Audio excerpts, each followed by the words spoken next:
feel the time was right to do this? Yeah, well, I didn't really think about it. I just felt time to make a record. Did the quiet Beatle have the loudest opinions in rock? On stage, George Harrison floated like a monk with a Gretsch.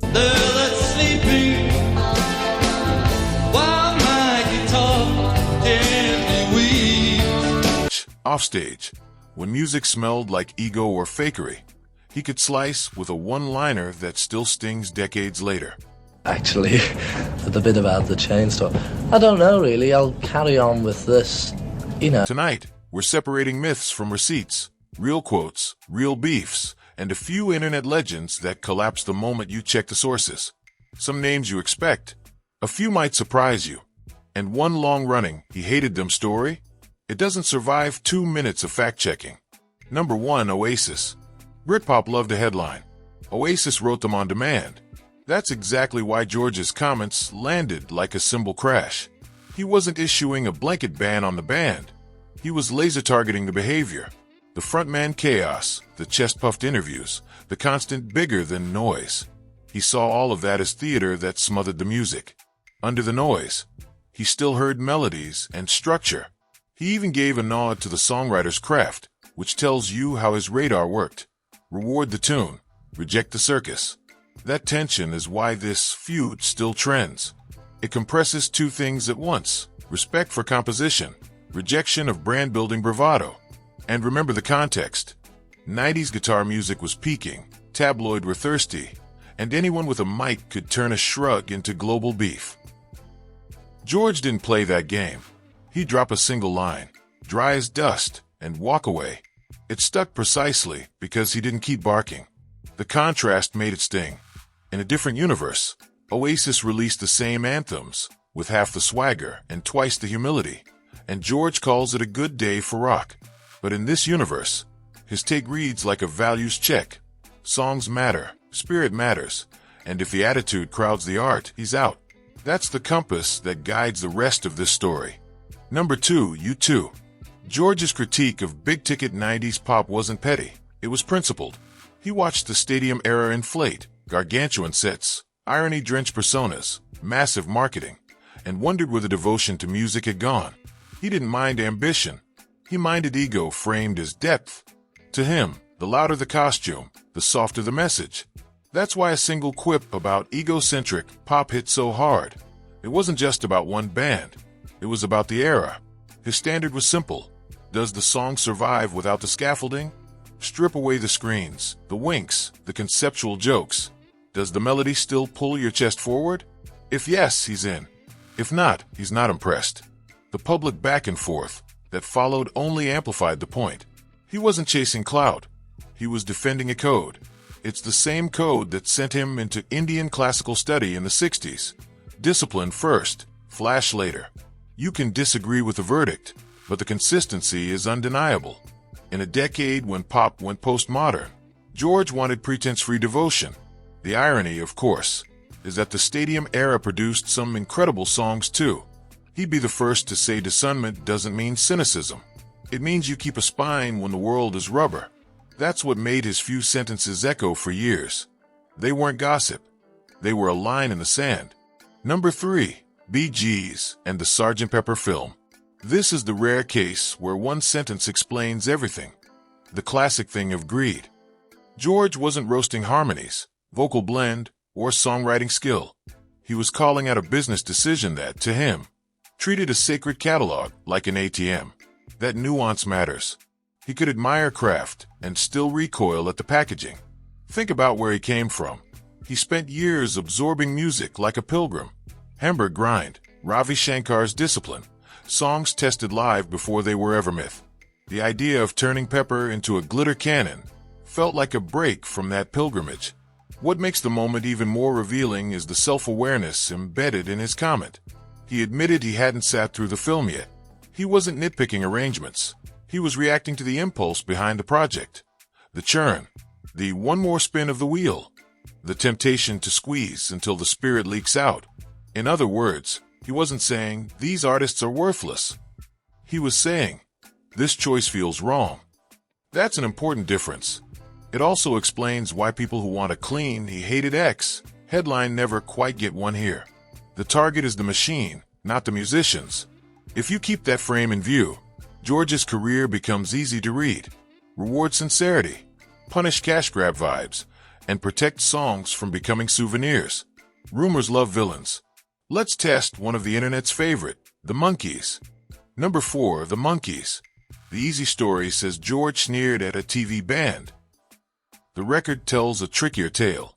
The Monkees were thrown into celebrity at warp speed, learned in front of the world, and yes, worked with session players early on. That's history, not scandal. What did George actually do with that info? He extended patience. He recognized that identity takes time, and when a group is assembled by casting, the journey to becoming musicians is harder, not easier. That's why a contemporaneous quote has him sounding almost protective. They're figuring it out. They might become great. That's not disdain. That's empathy from someone who remembered his own apprenticeship in basement clubs and back alleys of Hamburg. The bigger point, George wasn't allergic to pop structures. He was allergic to fakery that stays fake. Growth earns respect.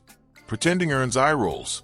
By the late 60s, the Monkees were writing more, playing more, and straining against the prefab mold. That arc is exactly the kind of thing he'd honor. The internet prefers clean enemies and permanent verdicts. George's real posture was more human. Improve and he'll meet you halfway. That's why this myth crumbles on contact with receipts. He wasn't prowling around looking for a TV target. He was scanning for sincerity. When he found it, even budding, even messy, he left the door open. Another rumor circles the Doors. Time to separate studio notes from legend. Number 5, the Doors. The legend paints George as mocking Jim Morrison and dismissing the Doors as hollow. The sourced reality is smaller and more interesting. He stopped by a soft parade session, listened to the orchestration swarming around Rockbones, and compared its structural complexity to Sgt. Pepper. That's not a slam. It's a craftsman noticing craft. Why do harsher quotes keep circulating? Because the internet erases quiet nuance. Morrison's persona was gigantic, myth-friendly, and polar opposite to George's meditative vibe. It's tempting to script a clash, but evidence of a verbal takedown is thin. What we can infer from George's track record is taste. He prized intention. If the arrangement deepened the song, he smiled. If the arrangement papered over emptiness, he passed. The Doors, at their best, carried real weight. Modal drones, tension, an organ line that bored into your ribs. At their worst, they overreached. George could hold both truths. The visit reads like a musician's errand. Drop in. Listen hard. Log a comparison, move on. No epic feud. No scorched earth.